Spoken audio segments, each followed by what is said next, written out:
Hi hello నమస్తే. RSS chief Mohan Bhagwat గారు చేసినటువంటి ఒక కామెంట్ గురించి మనం మాట్లాడదాం. 2 రోజుల క్రితం ఆర్ఎస్ఎస్ చీఫ్ మోహన్ భగవత్ గారు ఒక కామెంట్ చేశారు. భారతదేశానికి వచ్చిన ఇండిపెండెన్స్ గురించి మాట్లాడారు. రామ్ మందిరం ప్రతిష్ఠించిన రోజే మనకి నిజమైన స్వాతంత్రం వచ్చిన దినం అని అన్నారు అని ఇప్పుడు దేశవ్యాప్తంగా అది కొద్దిగా ముఖ్యంగా ఆర్ఎస్ఎస్కి సంబంధించిన వ్యతిరేకులు మాట్లాడతారు 100%. ఓకే, ఫస్ట్ ఆఫ్ ఆల్ ఇప్పుడు మోహన్ భగవత్ గారు రామ్ మందిర్ ప్రతిష్ఠించిన దినాన్ని మనం స్వాతంత్ర దినోత్సవంగా జరుపుకోవాలి అన్న దాంట్లో పెద్ద ఆశ్చర్యం ఏం లేదు. ఎందుకంటే ఎవరి మోసధోరణలో వాళ్ళు ఉంటారు, ఎవరి అభిమానంలో వాళ్ళు ఉంటారు. ఇప్పుడు నన్ను అడిగారు అనుకోండి, నేను అంబేద్కర్ పుట్టినరోజు ఏప్రిల్ 14 స్వాతంత్ర దినం జరపండి అని అంటాను నేను. ఎందుకంటే అది మా దళితులకి స్వాతంత్రం తెచ్చింది అతను. ఇక అంతకంటే బెటర్ ఇండిపెండెన్స్ డే ఉండదు. డాక్టర్ బిఆర్ అంబేద్కర్ అనే వ్యక్తి పుట్టి దళితులకి, మహిళలకి, ఇంతమందికి స్వాతంత్రం తీసుకొచ్చినటువంటి వ్యక్తి అతనే. ఓకే, మరి ఆ పాయింట్లో అంబేద్కర్ పుట్టినరోజు ఏప్రిల్ 14 మీరు స్వాతంత్ర దినోత్సవం జరపండి అని నానంటాడు అంటాడు. వైఎస్ఆర్ అభిమానులు వైఎస్ రాజశేఖర రెడ్డి గారు పుట్టిన తారీఖున మీరు స్వాతంత్ర దినోత్సవం జరపండి, ఎందుకంటే ఆయన చాలామంది పేషెంట్లకి ఆరోగ్యశ్రీ తీసుకొచ్చాడు, చాలామందికి ఏమంటారు ఫీజు రీయింబర్స్మెంట్ తీసుకొచ్చాడు. అసలు అది ఇంకొక స్వాతంత్రం. అది కనుక ఎవరి అభిమానంతో వాళ్ళు మాట్లాడతారు, అది వాళ్ళకి వదిలేయాలి యాక్చువల్గా. బట్ అలాగే ఇప్పుడు రామ్ మందిర్ని ప్రతిష్ఠించిన రోజు స్వాతంత్ర దినోత్సవం జరపండి అని మోహన్ భగవత్ గారు ఒక స్పీచ్ ఇవ్వడంలో పెద్ద ఆశ్చర్యం ఏమి లేదు. అలాంటి ఆనిముత్యాలు చాలా వదిలేరు వాళ్ళు ప్రపంచం మీదకి. ఓకే, మన భారతదేశం మీదకి అలాంటి ఆనిముత్యాలు వదులుతూనే ఉన్నారు ఆర్ఎస్ఎస్ వాళ్ళు. ఓకే, సరే ఏదైనా సరే.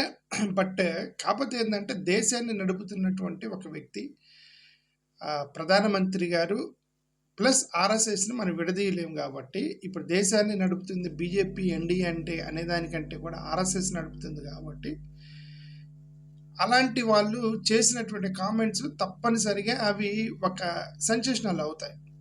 వాటి గురించి అసలు మాట్లాడదాం. ఏమన్నారు మోహన్ భగవత్ గారు ఏమన్నారో దాని గురించి చూస్తే, the date of Ram temple consecration in Ayodhya should be celebrated as Pratishtha Dwadashi అన్నారు. దాంట్లో తప్పేం లేదు. ప్రతిష్ఠ ద్వాదశిగా అయోధ్య రామ మందిరాన్ని కన్సిక్రేట్ చేసిన దినాన్ని జరుపుకుందాం అన్నారు. అది వాళ్ళ ఇష్టం. అది ప్రతిష్ఠ ద్వాదశి అని ఎందుకన్నారంటే రామ మందిరాన్ని ఓపెన్ చేసింది ద్వాదశి రోజు ఓపెన్ చేశారు. జనవరి 22, 2024 అనుకుంటా, 24లో. ఎస్, జనవరి 22, 2024లో ఆ రోజు ద్వాదశి రోజున రామ మందిరాన్ని ప్రతిష్ఠించారు. కాబట్టి లెట్ ఇస్ సెలబ్రేట్ ఇస్ ప్రతిష్ఠ ద్వాదశి అన్నారు. అది వాళ్ళ ఇష్టం. అదే ఓకే, దాంట్లో తప్పలేదు. బట్ ఇక్కడ తప్పు ఎక్కడి నుంచి వచ్చిందంటే, as the true independence of Bharat అనే పదం వాడేట అక్కడే ప్రాబ్లం వచ్చింది. అంతటి దాపకుండా విచ్ ఫేస్డ్ పరాచక్ర enemy attack for several centuries was on this day. మన శత్రువులు దశాబ్ద కాలంగా మన మీద చేసిన దాడికి మన విముక్తి పొందిన దినము రామ మందిరం కట్టిన దినం. అంటే దానికి ఏమైనా సంబంధం ఉందా? దానికి ఏమైనా సంబంధం ఉందా? ఏదంటే అది మాట్లాడతారా? అంటే ఏదంటే అది మనం మాట్లాడవచ్చా? భారతదేశానికి స్వాతంత్రం వచ్చినప్పుడు మనం కోల్పోయింది తిరిగి తెచ్చుకున్నాము. ఏం తెచ్చుకున్నాము? భారతదేశానికి స్వాతంత్రం వచ్చినప్పుడు మనకి తిరిగి తెచ్చుకున్నది ఏంటంటే ఒక న్యూ కాన్స్టిట్యూషన్, భారతదేశానికి ఒక రాజ్యాంగాన్ని తెచ్చుకున్నాం, ఒక కొత్త గవర్నమెంట్ కొత్త ప్రభుత్వాన్ని సంపాదించాము. అంటే అర్థం ఏంటి? బ్రిటిష్ వాళ్ళ కాలంలో ఉన్నప్పుడు, బ్రిటిషే కాదు మొఘల్ చక్రవర్తులు పరిపాలించారు, ఆర్యులు పరిపాలించారు, మొఘల్ చక్రవర్తులు పరిపాలించారు. ఆ తర్వాత బ్రిటిష్ వాళ్ళు, ఆ తర్వాత సరే ఈస్ట్ ఇండియా కంపెనీ వాళ్ళు ఎవడు దొరికితే వాడు వచ్చి దేశం మీద పడ్డారు. ఓకే, వాళ్ళందరూ పడి మనకు స్వాతంత్రం లేకుండా చేశారు. వాళ్ళ గవర్నమెంట్లో మనం ఉన్నాం, వాళ్ళ రాజ్యాంగంలో మనం నడిచాము. స్వాతంత్రం వచ్చినప్పుడు మనకు ఒక స్వాతంత్రం రాజ్యాంగం వచ్చింది, రైట్? దానికి రామ మందిర్కి ఏంటి సంబంధం? బ్రిటిష్ వాళ్ళు స్వాతంత్రం వచ్చిన రోజు మనకు కొత్త ప్రభుత్వం వచ్చింది. దానికి రామ మందిర్కి ఏంటి సంబంధం? మనకు ఒక కొత్త లా వచ్చింది, చట్టం అనేది, ఒక న్యాయశాస్త్రం అనేది వచ్చింది.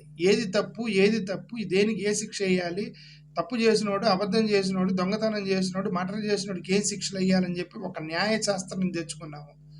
దానికి రామ మందిరానికి ఏంటి సంబంధం? ఓకే, ఒక ఎకనామిక్ గ్రోత్, మన దగ్గర వచ్చినటువంటి ఆస్తుల మొత్తాన్ని బ్రిటిష్ వాళ్ళు ఎవరెవరైతే దేశం మీద ఎవరెవరైతే మన మీద దాడి చేశారో వాళ్ళందరూ ఆ డబ్బులు మొత్తం తీసుకెళ్ళిపోయారు. మనకంటూ ఒక ఎకానమీ లేదు, మనం ఎకానమీని సృష్టించుకున్నాం స్వాతంత్రం వచ్చిన తర్వాత. దానికి రామ మందిరానికి ఏంటి సంబంధం?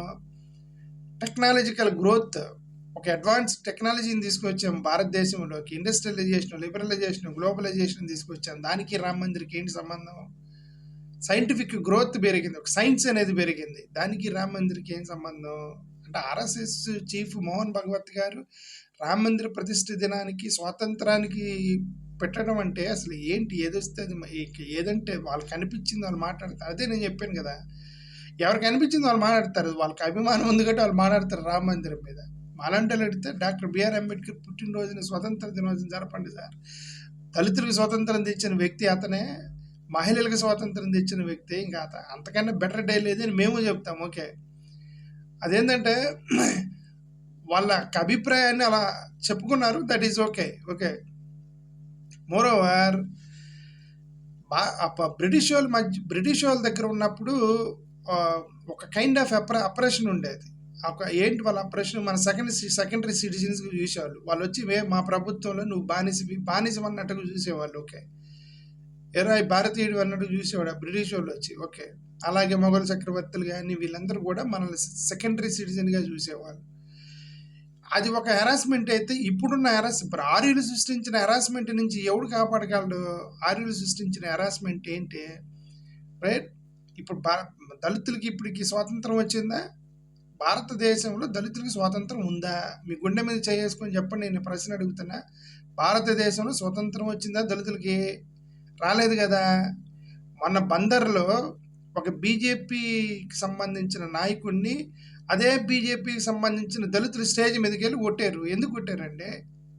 అతను ఏమంటే కొట్టారు? మీ దళితులకి మీ దళితుల పెత్తనం ఏదో అన్నాడండి, కరెక్ట్ నాకు గుర్తులేదు. బట్ బీజేపీలోనే అంతర్గత గొడవ జరిగి స్టేజ్ మీద దళిత ఒక బీజేపీ నాయకుని కొట్టారు దళితులు పోయి. ఎందుకు? వాళ్ళ పెత్తనం కింద మనం పనిచేసేది ఏదో అన్నాడట, మాకు కరెక్ట్గా గుర్తులేదు. ఓకే, ఆ పార్టీ వాళ్ళే పోయి గొడవ పడ్డారు. స్వతంత్రం ఏడొచ్చింది? ఆ టీడీపీ ఎమ్మెల్యే ఒక అతను మీకు ఎందుకు రాజకీయాలు దళితులకి అన్నాడు. ఎక్కడుంది దళితులకు స్వాతంత్రం? ఎక్కడుంది? అది పట్టుకొని గుండు కూసి ఒక అతను గుండు గీశారు. ఓకే, పట్టుకొని ఎక్కడుంది దళితులకి స్వాతంత్రము? చంద్రబాబు నాయుడు గారు సాక్షాత్తుగా ఎస్సీ ఎస్టీలకి ఒకటి పుట్టాలా అన్నాడు. స్వాతంత్రం అంతా దళితులకి? ఏది?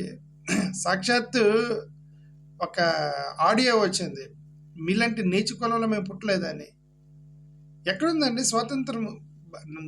ఇంత నీచంగా చూసేటువంటి సమాజంలో మనం ఉన్నప్పుడు మనం స్వాతంత్రం గురించి మాట్లాడే హక్కు మనకుందా? ఒక సెక్టర్ గ్రూప్ని మీరు మాట్లాడేటప్పుడు మనం చూసేటువంటి హక్కు, మనకి స్వాతంత్రం గురించి మాట్లాడే హక్కు ఎవరికి లేదు. ఓకే, ఊరికే మీరు ఎవడ మోసదారులో ఉండేవాడు మాట్లాడటమే తప్ప ఎవరికి హక్కు లేదు. ఓకే, ట్రైబల్స్కి స్వాతంత్రం వచ్చిందా? కర్ణాటకలో బీజేపీ ప్రభుత్వం రన్ అవుతున్నప్పుడు ఒక బీజేపీ ఎంపీ వెళ్ళి ట్రైబల్స్ దగ్గరికి, రే మీరు కన్వర్షన్ చేసుకున్నామంటే ఎస్సీలకు సర్టిఫికేట్లు బీగేస్తాం. షెడ్యూల్ క్యాస్ట్ వాడికి చేసిందే అన్యాయం. అది కదా 1950 షెడ్యూల్ క్యాస్ట్ ఆర్డర్ పెట్టి షెడ్యూల్ క్యాస్ట్ వాడికి చేసిందే అన్యాయం. అది ట్రైబల్స్ మీద పెట్టి బెదిరించారు. ఎందుకంటే వాళ్ళకి తెలియదు కదా, ట్రైబల్స్కి వాళ్ళు తెలియదు. పాపం ఏదో తండాల్లో ఒక చిన్న గోసగుడ్డుకి పెట్టుకొని తిరిగే ట్రైబల్స్ దగ్గరికి వెళ్ళి వీళ్ళు బెదిరించడం. వాళ్ళకి ఏడందండి స్వాతంత్రం ట్రైబల్స్కి? మీ పేదరికం, మీ అంటే పెత్తందారుల యొక్క వ్యవస్థలో దళితులకి ట్రైబల్స్కి స్వాతంత్రం ఎక్కడుంది? ఆ పూరి గుడిసెలు, ఆ కొండ గుట్టల్లో ఉండే వాళ్ళకి మీరు బెదిరిస్తే బెదిరిపోతారు వాళ్ళు. ఓకే, వాళ్ళకి ఇంకా స్వాతంత్రం రాలా. ఓకే, ఇప్పుడు వీళ్ళు ఇది తెలంగాణలో బ్యాక్వర్డ్ కమ్యూనిటీస్ వాళ్ళు ఎవరన్నా కొద్దిగా కన్వర్ట్ అయ్యారనుకోండి, బీసీలు కన్వర్ట్ అయితే నీకు ఓసీ సర్టిఫికేట్ ఇస్తాను అంటే వాడికి రాజ్యాంగం కూడా 1950 షెడ్యూల్ క్యాస్ట్ ఆర్డర్‌లో ఏముందో కూడా తెలియనటువంటి దౌర్భాగ్యమైనటువంటి అన్‌ఎడ్యుకేటెడ్ పీపుల్ తెలంగాణలో ఉన్నారు. తెలంగాణ ఎంఆర్ఓ ఆఫీసుల్లో ఉన్నారు. అన్‌ఎడ్యుకేటెడ్ పీపుల్ అని నేను అంటున్నా. ఎందుకంటే బ్యాక్వర్డ్ కమ్యూనిటీస్ కన్వర్ట్స్ అయితే వాళ్ళని మీరు సర్టిఫికేట్ తీసేస్తామని చెప్పి హెరాస్ చేశారు పాపం తెలంగాణలో చాలామంది. బీసీడీ, బీసీసీ, బీసీబీ కులస్తుల్ని కన్వర్ట్ అయ్యారని సర్టిఫికేట్లు తీసేశారు తెలంగాణ రాష్ట్రంలో. పాపం రోజు నాకు వాళ్ళు ఫోన్ చేసేవాళ్ళు, అన్నా మాకు నేను బీసీడీ అనా, ఇదిగో నేను ఇలా చర్చికి వెళ్తున్నానని చెప్పి నాకు సర్టిఫికేట్ ఇవ్వట్లేదు అన్నది. బీసీడీకి ఏం సంబంధం? అది 1950 షెడ్యూల్ క్యాస్ట్ అంటారు, షెడ్యూల్ క్యాస్ట్ వాళ్ళకు ఉంది. అది బీసీకి ఏబిసిడీలకి సంబంధం లేదు అని అన్నా సరే, లేదన్నా మా ఎంఆర్ఓ నన్ను నీకు ఓసీ సర్టిఫికేట్ ఇస్తాను అంటే ఎక్కడుందండి ఓసీ బీసీలకి ఏడుందండి స్వాతంత్రం? మీకు ఏది అనిపిస్తే అది అది చేసేస్తాం, ఇంకేడంతా మీకు స్వాతంత్రం చెప్పండి. మీరు స్వాతంత్రం గురించి మాట్లాడే హక్కు ఉందా? ఓకే, ఇది బ్యాక్వర్డ్ కమ్యూనిటీస్కి. సాక్షాత్ అసలు క్రిస్టియన్ ఇప్పుడు దళితులు, బీసీలు, ఎస్టీలు వదిలేయండి. జగన్మోహన్ రెడ్డి గారు క్రిస్టియన్ మైనారిటీ, సాక్షాత్ ముఖ్యమంత్రి, మాజీ ముఖ్యమంత్రి వైఎస్ రాజశేఖర రెడ్డి గారి కుమారుడు. వైఎస్ రాజశేఖర రెడ్డి గారు పేరు చెప్పుకొని ఆయన చనిపోతే 600 మంది చనిపోయినటువంటి మహానుభావుడు రాజశేఖర రెడ్డి గారు. తరతరాల గుండెల్లో పెట్టుకున్నటువంటి మహానుభావుడు రాజశేఖర రెడ్డి. ఆయన క్రిస్టియన్ మైనారిటీ అని మీకు అవకాశం దొరికినప్పుడల్లా జగన్మోహన్ రెడ్డి గారి మతాన్ని పట్టుకొని దొబ్బుతున్నారు. ఎక్కడుందండి స్వాతంత్రం? ఎక్కడుంది మైనారిటీస్కి? జగన్మోహన్ రెడ్డి గారు గుళ్ళోకి రాకుండా రచ్చ చేసి టెన్షన్ పెట్టి ఆయన్ని చివరికి ఆయన గుళ్ళోకి రాని కూడా చేశారు. ఏంది ఇదంతా? మీరు స్వాతంత్రం గురించి, స్వాతంత్రాల గురించి మాట్లాడే హక్కు ఉందా అసలు మీకు? నాకు తెలిసిన వరకు ఏంది ఇది? ఓకే, ఇదంతా కూడా ఏంటంటే ఎవరు మోసదారంలో ఉండి మేము చేసేది కరెక్ట్ అని మీరు అనుకుంటారు. ఎదుటివాడు ఎంత బాధపడుతున్నారంటే దాని గురించి ఆలోచించరు. మేము చేసేది కరెక్ట్ అని వాళ్ళు అనుకుంటున్నారు అంతే.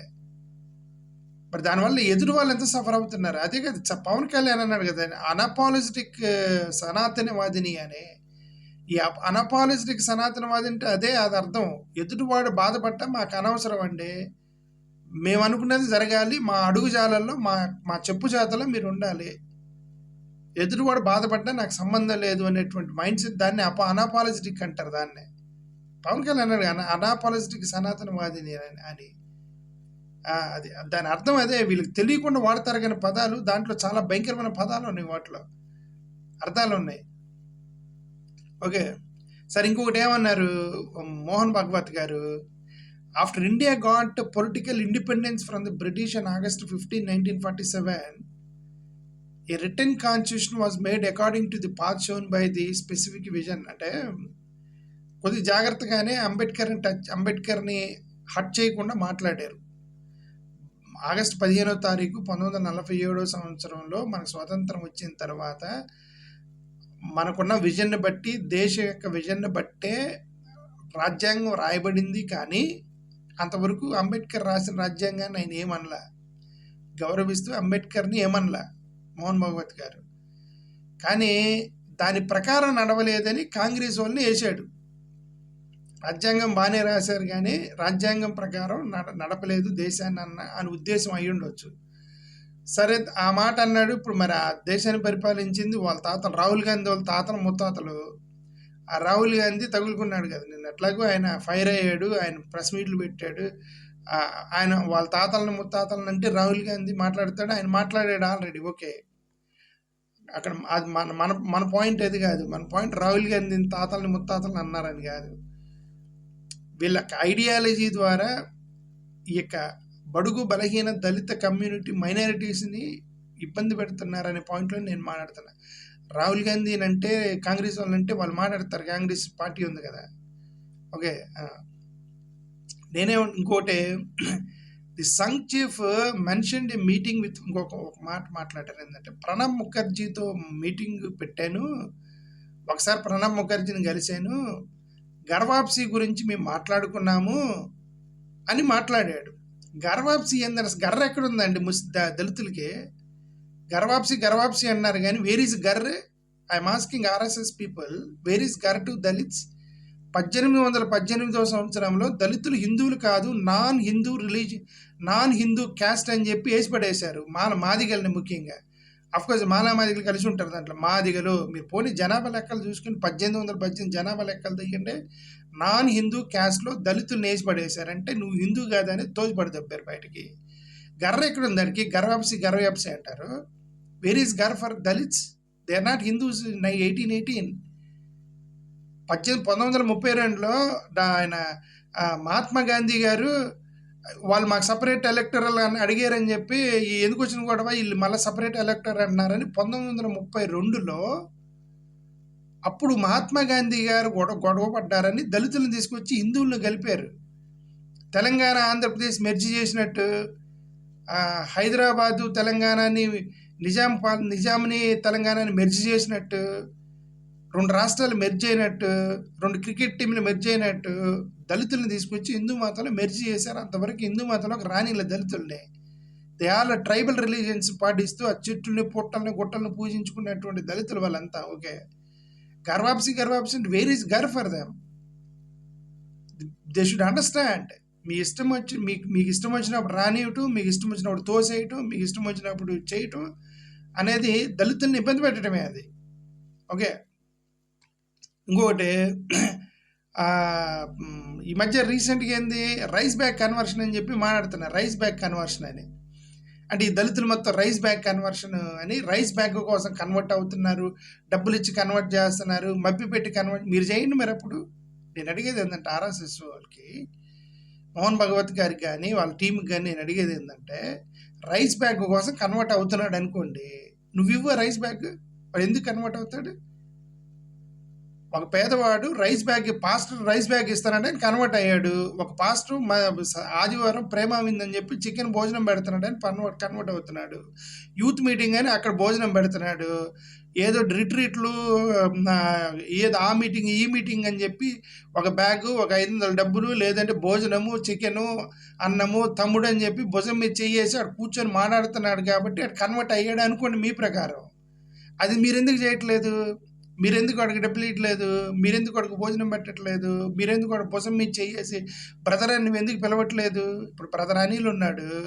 బ్రదర్ అనిల్ బ్రాహ్మణుడిగా, అతను ఎస్సీ ఇళ్లలోకి వెళ్తాడు కదా, ఇది పాస్టర్ కాబట్టి వెళ్ళాలి కదా. ఎస్సీ ఎస్టీ బీసీ ఏ సంబంధం లేదు. అతను పాస్టర్గా మాట్లాడి కన్వర్ట్ అయ్యాడు కాబట్టి బ్రదర్ అనిల్ ఇప్పుడు ఏదో ఒక ఇంట్లోకి వెళ్తాడు, దళితుల ఇళ్లలోకి వెళ్తాడు, కూర్చుంటాడు, భోజనం చేస్తాడు, బికాజ్ ఈజ్ పాస్టర్. ఆ పూజారి ఎందుకు చేయలేకపోతున్నాడు? తేడా ప్రాబ్లం మీ దగ్గర పెట్టుకొని మీరు వాళ్ళంటే ఎట్లా రైస్ బ్యాగ్ కోసం కన్వర్ట్ అవుతున్నారు, దానికోసం కన్వర్ట్ అవుతున్నారంటే మీరు చేయండి. వాడిని వాటేసుకోండి, హగ్ చేసుకోండి, దగ్గరికి రానివ్వండి. ఇట్లా పోతుంటారే నీళ్ళు, పూజారి గారు ఇట్లా నీళ్ళు పోస్తుంటారే, దగ్గరికి వచ్చి ఇలా చేత్తో ఇలా ఇస్తుంటారే, మళ్ళీ మీరు కన్వర్ట్ అవుతున్నారు, రైస్ బ్యాగుల కోసం కన్వర్ట్ అవుతున్నారంటే మీరు చేతి ఎందుకు కన్వర్ట్ అవుతారు? వాళ్ళు తప్పు అంతా మీ దగ్గరే ఉంది అంటున్నా నేను. I'm not criticising anybody, fundamental fact మాట్లాడుతున్నా. వాళ్ళు దళితులు మొత్తం కన్వర్ట్ అవుతున్నారంటే పొరపాటు అంతా మీ బ్రాహ్మణ్స్ దగ్గరే ఉంది. పూజారులు హిందూ మతవాదుల దగ్గర ప్రాబ్లం ఉంది. మీరు వాళ్ళని దగ్గర తీయట్లేదు, మీరు వాళ్ళని బ్రదర్గా చూడట్లేదు, వాటేసుకోవట్లేదు, దగ్గర తీసుకోవట్లేదు. అదేమంటే వాడు రైస్ బ్యాగ్ కోసం కన్వర్ట్ అవుతానంటే ఆ రైస్ బ్యాగ్ నువ్వు ఇస్తే ఎందుకు కన్వర్ట్ అవుతాడు? అదే చికెన్ నువ్వు పెడితే నువ్వు ఎందుకు కన్వర్ట్ అవుతాడు? అదే మటన్ నువ్వెందుకు పెడితే నువ్వెందుకు కన్వర్ట్ అవుతాడు? ఆడు మటన్ కోసం రైస్ బ్యాగ్ కోసం కన్వర్ట్ అవుతున్నాడంటే మరి అంతకంటే అంత పేదరికంలో ఉన్నాడనే కదా అర్థము.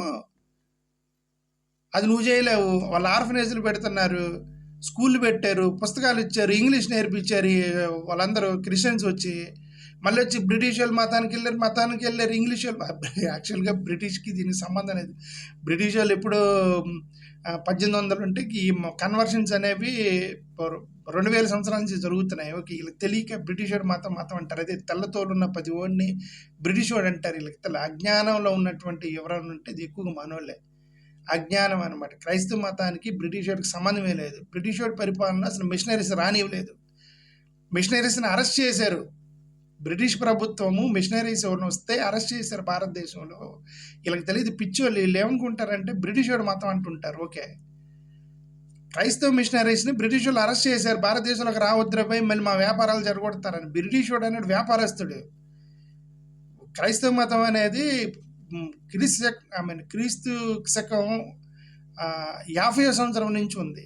తెలియదులే వీళ్ళకి, మొత్తం సబ్జెక్ట్ చెప్పలేము వీళ్ళందరికీ. ఓకే, అప్పుడు ప్రణబ్ ముఖర్జీని అన్నాడట, During this meeting, Mukherjee told me that constitution of India is most secular constitution in the world. In such a situation, what right does the world have to teach secularism?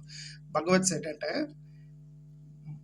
భారతదేశ రాజ్యాంగంలోనే secularism అనేది ఉంది, ప్రపంచంలో వాళ్ళెవరు మనకి secular గురించి teach చేయడానికి అని ఆయన ప్రణబ్ ముఖర్జీ అన్నాడని మోహన్ భగవత్ గారే చెబుతున్నారు. మేము కూడా చెబుతుంది అదే, రాజ్యాంగంలోనే సెక్యులరిజం అనేది ఉంది, మధ్యలో మీ గోలేంది మధ్యలో, ఎవడో ప్రపంచంలో టీచ్ చేసేది ఏంది, మేమే టీచ్ చేస్తాము, భారతీయులే టీచ్ చేస్తారండి మీకు సెక్యులరిజం అంటే ఏంది అర్థం. సెక్యులరిజం అనేది మీకు వికీపీడియాలోకి వెళ్తే, ఇది తెలుగు వికీపీడియాలోకి వెళ్తే ఇది ఉంది, ఏమని నేను చదువుతున్నటువంటి సెక్యులరిజం అనేది ఒక స్వేచ్ఛాయుత ఆలోచన. దీని ప్రకారం కొన్ని కార్యాచరణలు లేదా సంస్థలు మతము లేదా మతముల విశ్వాసముల నుండి వేరుగా ఉంచుట, అంటే మతాన్ని మత విశ్వాసాలని సంస్థలు, కార్యాలయాలు, ప్రభుత్వ సంస్థలు, రాజకీయాలకు దూరంగా పెట్టడము. మీరు లేచిన దగ్గర నుంచి చేసేది అదే కదా, లేచిన దగ్గర నుంచి మీరు మతం గురించే మాట్లాడుతున్నారు కదా. సెక్యులరిజం అంటే దాన్ని ప్రభుత్వ సంస్థల నుంచి దూరంగా ఉంచాలి, అడ్మినిస్ట్రేషన్ నుంచి దూరంగా ఉంచాలి, అదే కదా సెక్యులరిజము. అనగా ప్రజలు లేదా వ్యక్తిగత మతపరమైన మార్గాల నుండి లేదా మతపరమైన భావనలకు ప్రత్యామ్నాయంగా సెక్యులర్ భావాలను పెంపొందించడం. వ్యక్తిగతంగా మీకు మతాలుంటే పాటించవచ్చు, అడ్మినిస్ట్రేషన్లోకి తీసుకురాకూడదు, రాజకీయాల్లోకి మతాన్ని తీసుకురాకూడదు, అదే కదా సెక్యులరిజము. ఒక విధంగా చెప్పాలంటే నేను వికీపీడియాలో చదువుతున్నా, ఒక విధంగా చెప్పాలంటే సెక్యులరిజం ప్రకారం మతపరమైన చట్టాలు ప్రబోధనల నుండి స్వేచ్ఛ పొందడం, మతపరమైనటువంటి చట్టాలు చేసేటప్పుడు మతం మీద రాకూడదు. మీరు ఇప్పుడు చేసే చట్టాలన్నీ మతాన్ని బేస్ చేసుకుని చేస్తున్నారు, అసలు రాజ్యాంగాన్ని మనుస్మృతిని చేద్దాం ట్రై చేస్తున్నారు. మళ్ళీ మీరు సెక్యులరిజం గురించి మాట్లాడుతుంటారే, ఇవి రాజ్యాలకు మాత్రమే పరిమితం, అనగా ప్రజలు వ్యక్తిగతంగా మతపరమైన విషయాలు పాటించడం రాజ్యమును మతపరమైన విషయాలను దూరంగా ఉండేటట్లు చేయగలిగే స్థితి. ఒక రాజ్యంలో ఉండే అనేక మతస్థులు గుర్తుపెట్టుకోండి, అనేక మతస్థులు అంటే మల్టిపుల్ రిలీజియన్స్ ఇన్ ఇండియా. దేశ రాజ్య పరిపాలన విషయాల పట్ల అందరికీ ఆమోదయోగ్యమైనటువంటి సూత్రాలను తయారు చేసి శాంతి సభ్యతలు స్థాపించడం, రాజ్యం విషయంలోనూ రాజ్య పరిపాలన విషయంలోనూ మతాలకు అతీతంగా అంటే అవే ఫ్రమ్ ద రిలీజియన్ సామాజిక సత్యాల పట్ల అవగాహన పొంది ప్రజాహితం పొందడమే సెక్యులరిజము అని వికీపీడియాలో ఉంది, వెళ్ళి చదువుకోండి సార్. అది ప్రపంచంలో ఎవడో వచ్చి సెక్యులరిజం గురించి చెప్పాల్సిన అవసరం లేదు, ప్రణబ్ ముఖర్జీ గారికి తెలియదు అది సెక్యులరిజం అంటే ఏంటో. ఓకే, సరిగా అదేదో కాంగ్రెస్ వాళ్ళని తిట్టాడు, అంటే కాంగ్రెస్ వాళ్ళని అంటే రాజ్యాంగం బాగానే రాశారు కానీ వీళ్ళు సరిగ్గా నడపలేదు రాజ్యాంగం ప్రకారం అని కాంగ్రెస్ వాళ్ళని వాళ్ళ తాతలు ముత్తాతలు అన్నాడు. ఆయన రాహుల్ గాంధీ అని అతను ప్రెస్ మీట్ పెట్టి అతను ఆర్ఎస్ఎస్ వాళ్ళని ఫుల్గా కౌంటర్ ఇచ్చాడు. అతను ఏమన్నాడు, రాహుల్ గాంధీ ఏమన్నాడంటే, ఇదిగో వీళ్ళకి రాజ్యాంగం అంటే గౌరవం లేదు, నేషనల్ ఫ్లాగ్ అంటే గౌరవం లేదు. రాహుల్ గాంధీ చెప్పింది కూడా కరెక్ట్. ఇప్పుడు సావర్కర్ మెర్సీ ప్లీ మీద సావర్కర్ గారు మెర్సీ ప్లీ మీద రిలీజ్ అయ్యారు బ్రిటిష్ వాళ్ళ దగ్గర నుంచి. ఆయన అరెస్ట్ చేస్తే మెర్సీ ప్లీ మీద రిలీజ్ అయ్యాడండి సావర్కరు. ఆ మెర్సీ ప్లీ మీద రిలీజ్ అయినప్పుడు అందుకని మళ్ళీ క్రిటిసైజ్ చేస్తే అతను అరెస్ట్ చేస్తారని చెప్పి బ్రిటిష్ వాళ్ళు ఒక మాట అనలేదు, బ్రిటిష్ వాళ్ళకి అనుగుణంగా వెళ్ళిపోయాడు సావర్కర్. ఓకే, ఆయన చనిపోయేంత వరకు బ్రిటిష్ వాళ్ళు ఒక మాట అనలా, స్వాతంత్ర ఉద్యమంలో పాల్గొనలేదు. అసలు ఆర్ఎస్ఎస్ వాళ్ళకి స్వాతంత్ర ఉద్యమానికి సంబంధం లేదు. దేశభక్తి ఉంటే ఉండవచ్చు, ఎందుకంటే దేశభక్తి వేరు, స్వాతంత్ర ఉద్యమం వేరు. దేశభక్తి అంటే వాళ్ళ పాయింట్ ఆఫ్ వ్యూలో దేశభక్తి అంటే మన దేశం మొత్తం కూడా హిందూ మతంగానే ఉండాలి అనేటువంటి ఆ దేశభక్తి వేరు. మతభక్తి మతభక్తికి సంబంధించిన దేశభక్తి. స్వాతంత్ర ఉద్యమం అది వేరు. we fought for our new government, fought for new law, fought for new constitution. That is constitution, Independence Day. Okay, constitution దానికి రాజ్యాంగాన్ని మనుస్మృతి చేయాలని చూస్తున్నారు. నేషనల్ ఫ్లాగ్ అనేది కాషాయం పెట్టలేదని గొడవ చేశారని రాహుల్ గాంధీ నిన్న మాట్లాడేది. కాషాయం పెట్టలేని గొడవ చేశారు. మీన్ 3 రంగుల జెండా అంటే వాళ్ళకి గౌరవం లేదు, నేషనల్ జెండా అంటే జాతీయ జెండా గౌరవం లేదు, రాజ్యాంగం గౌరవం లేదు, ఏదేదో రాసుకుంటూ వచ్చాడు. దళితులు, బ్యాక్వర్డ్ కమ్యూనిటీలు, ట్రైబల్స్, మైనారిటీస్ అంటే వీళ్ళకి కొద్దిగా కూడా గౌరవం లేదని చెప్పి రాహుల్ గాంధీ మాట్లాడాడు. ఇది జరిగింది, ఇది మోహన్ భగవత్ గారు చెప్పింది. First of all finally I'm closing this. Mohan Bhagwat గారు రామ మందిరం రోజు స్వాతంత్ర దినోత్సవం జరపాలి అని అనుకోవటంలో ఆయన ఇంటర్నల్ మీటింగ్లో మాట్లాడుకున్నారు. అది వాళ్ళు ఎవరన్నా అంటారు, అంబేద్కర్ పుట్టినరోజు నన్ను పిలిస్తే నేను అదే అంటే అంబేద్కర్ పుట్టినరోజు స్వాతంత్ర దినోత్సవం జరపవాలి, నేను కూడా ప్రసంగం ఇస్తాను. ఎందుకంటే అది మా ఆంధ్రకు స్వాతంత్రం ఇచ్చింది అంబేద్కరే కాబట్టి వాళ్ళ పాయింట్లో వాళ్ళు మాట్లాడారు. బట్ వాళ్ళ దేశాన్ని పరిపాలించేటువంటి సంస్థ కాబట్టి ఆర్ఎస్ఎస్ ఇలా మాట్లాడటం కూడా కరెక్ట్ కాదు. అది ఓకే, అది దేశభక్తి పరుల్ని, దేశ న్యాయ వ్యవస్థని, దేశ చట్టాలని, దేశ కాన్స్టిట్యూషన్ని, దేశానికి సంబంధించిన దాన్ని అవమానపరచడమే అది. Thank you.